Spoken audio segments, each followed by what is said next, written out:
Now, I don't know about you, but I love a podcast, and I feel like everyone at some point has thought about starting one.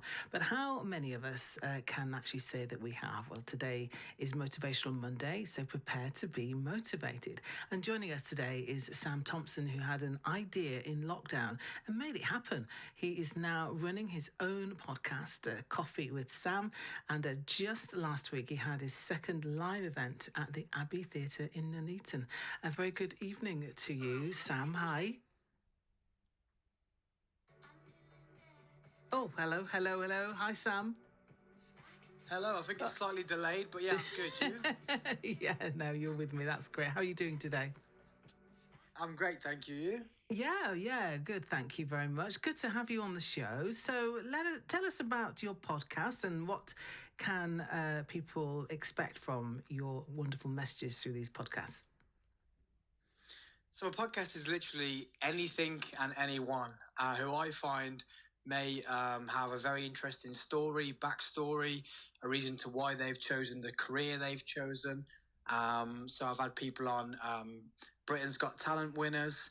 I've had people on from the military, people who aren't destined to do much, but they've got a great idea. So I get them on the podcast to talk about that idea. I've had magicians, so you can expect anything really on the Coffee with Sam. Yeah, sounds good. And what inspired you then to start a podcast? Well, myself, I like talking, and I really like asking questions. I like the art of question manipulation to find out about these people's interesting stories and their backstories into why they've chose amazing careers, like going into performing arts or athletes, and people who don't just go for the normal 9 to 5, or if they've had a very bad struggle in life. I like to know how or why, which could inspire me, which then that message could push on to hundreds of other people. Mm-hmm. And how do you make your guests feel comfortable? Because it is a lot of digging around, isn't it, till you find the gold in their story? Yeah, so I try like they ask me what questions I'm going to ask, and I try to only have 4 basic questions that I've found out about them, and then I let it go organic, and I might not even use those 4 questions. So I let them talk about the things that they are comfortable talking about, and if they say something that I feel may be perfect to ask, we dig deeper into that, because I don't like digging too deep into people's backgrounds if they don't want to talk about it. Yeah, you can get yourself in a bit of trouble, can't you, with that? But equally, when there's a surprise moment as well, it must be amazing for you, something that you hadn't even planned, because when some people feel really comfortable, they give you more than you actually expected. Oh yeah, Sandra. I've had some times when they stop me in my tracks, and I'm meant to be carrying the interview on, and I have to reconfigure what I'm going to say because they've either got me emotional or shocked me, and I don't really know what to say after it. But yeah, because I have a studio, so they come sit in the studio. It's basically like a little coffee shop / bar, so it's very homely. It's very comfortable. And it's not too intrusive, so people do get really, really comfortable with it. And I always say to them, once you get the headphones on, you're locked in, and you're in your own little world, really.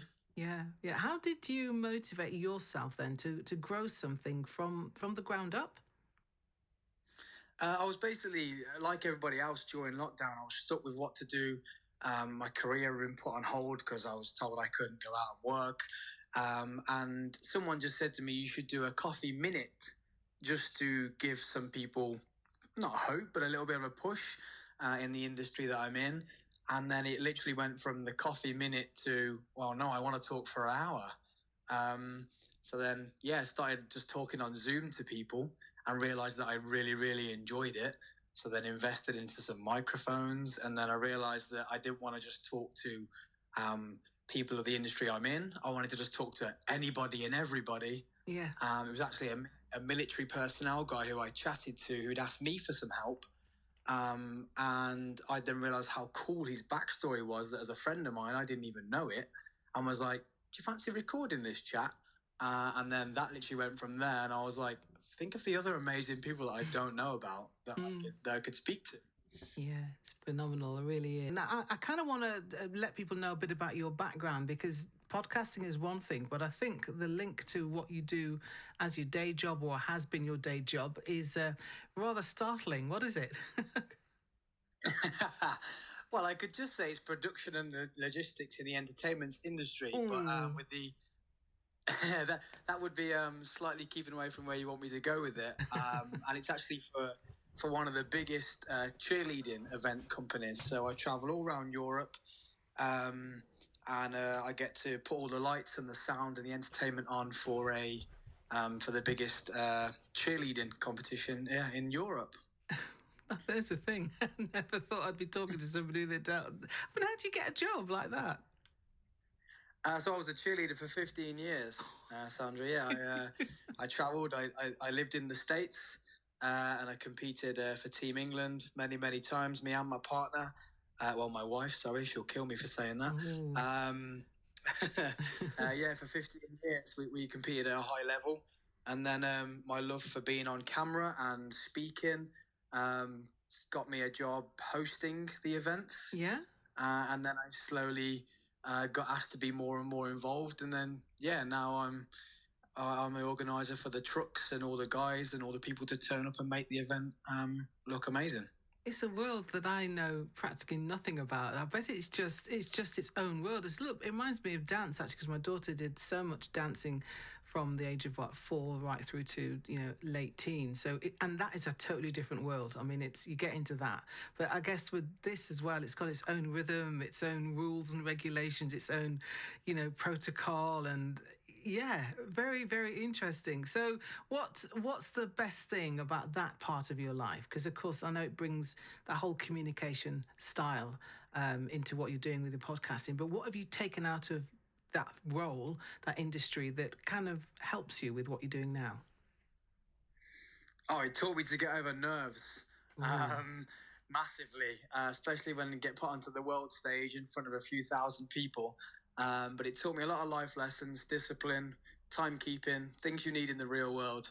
My coaches held me to a very high standard. So yeah, the sport itself, I owe it everything. I got to travel to Vegas. I got to travel to America.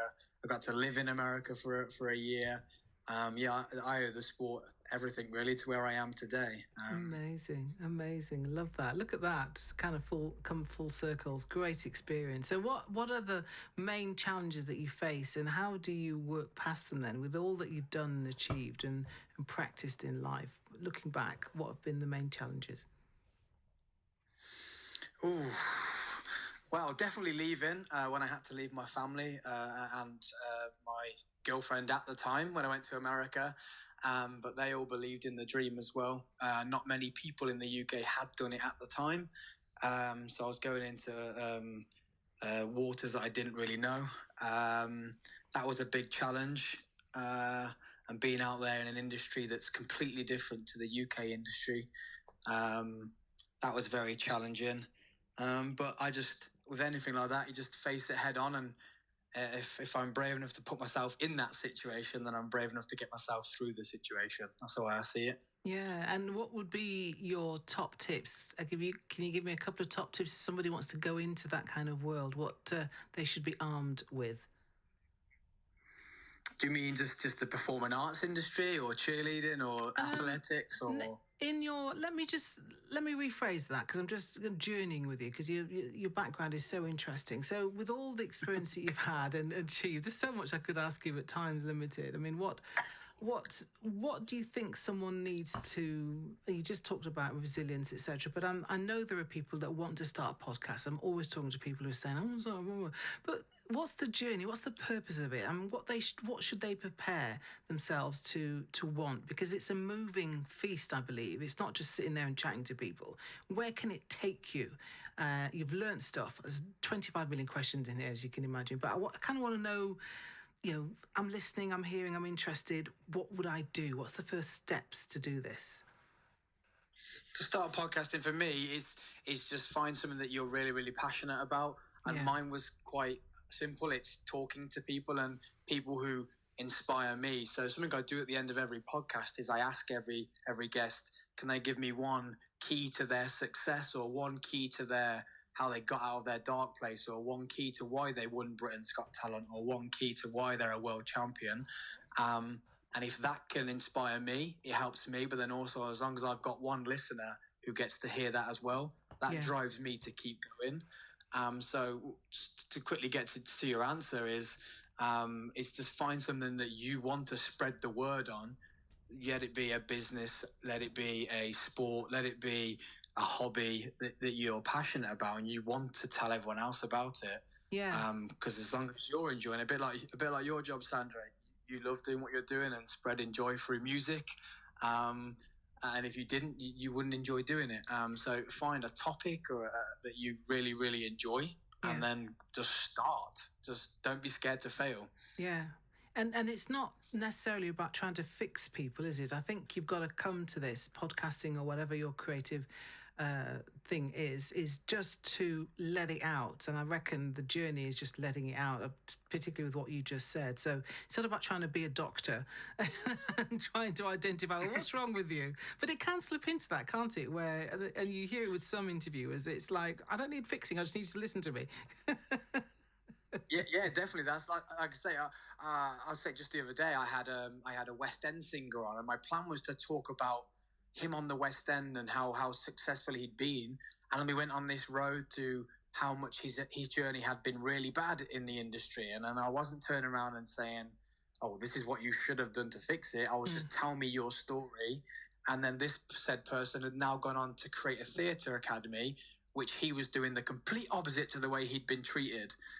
So our conversation just went the complete opposite way I expected it to, but that's why I love it. Yeah. The art of conversation can just go anywhere. That's what I was trying to get at. Just stumbling through my words there. It's really you creating this journey moment, and it's a real privilege to do that, and know that someone trusts you enough with this mic in front of their face to actually let a bit of themselves out and tell you about them. That's a real skill. So that's fabulous. Thank you for explaining what I was trying to ask you there. Brilliant. What are your goals then for the podcast in the future? Where do you see it going? Well, the podcast itself, I'm just going to keep doing what I'm doing, and if it takes off, it takes off.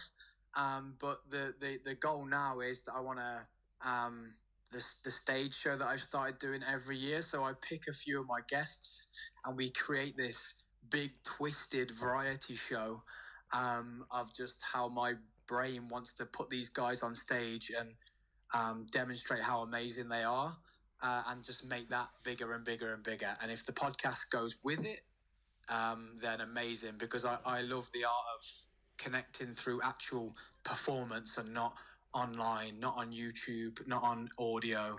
I really love being on stage and knowing there's real people 5 feet away. And if I can host that event and I can create that event and they get to put these people on stage and show how amazing they are, that's the goal really, is to make the show, the stage show as big as possible, and hope the podcast goes with it. Wow, that's brilliant. I love that. That's a different angle as well, different route that you're taking. So every success to you, Sam. Thanks for coming on the show. Amazing to have you. Thanks, and just get your insight. Very nice, very nice. Keep it up. It's well needed. Definitely well needed. Thank you, Sandra. No worries. Take care. Take care. And wow. You have a good rest of your night. I will. Take care. What an interesting guy. He's just, he's not just, I'm going to ask you a few questions. Here's a podcast. There's a real depth to him and what he's trying to achieve and bringing all his creative experience into it. I think that's where podcasts are going to kind of move towards. But yeah, lovely to have him. Sam Thompson here on BBC CWR.